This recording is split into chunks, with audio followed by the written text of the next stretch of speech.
দেখুন, অনেক সময় দেখা যায় আপনার নিজেরই কোনো আত্মীয় ধরুন মাসি, পিসি, ননদ, নন্দাই, কাকা, কাকিমা অজানা কেউ আপনার বাড়িতে এসেছে বা দূর সম্পর্কের কোনো আত্মীয়স্বজন হতে পারে। বহুদিন পর আপনার সঙ্গে দেখা করতে এসেছে। দেখা যাচ্ছে যেই আপনার ঘরে আসুক না কেন, আত্মীয় হোক, আত্মীয়স্বজন হোক, পাড়া-প্রতিবেশী হোক, যেই আসুক, সে চলে যাওয়ার পর আপনার ঘরে বা আপনাদের স্বামী-স্ত্রীর মধ্যে দেখা যাচ্ছে ঝগড়া শুরু হয়ে যায়, ঝঞ্ঝাট শুরু হয়ে যায়, অশান্তি লেগে যায় ঘরের মধ্যে। এমন বহু ক্ষেত্রে আপনাদের দেখা যায়। যদি দেখছেন সর্বদাই এমনটি হয়ে থাকে, তাহলে এর হাত থেকে বাঁচার জন্য মূলর সাহায্য নিন। শুনে হয়তো আপনি অবাক হচ্ছেন।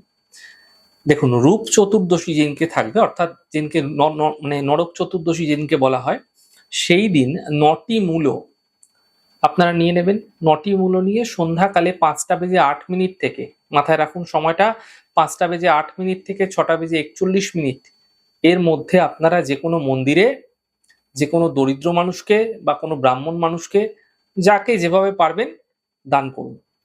যদি আপনি এ ধরনের কোনো রকম অশান্তি আপনারা লক্ষ্য করছিলেন, তাহলে মূলো কাউকে খেতেও দিতে পারেন এই সময়কালে, মানে এই দিন।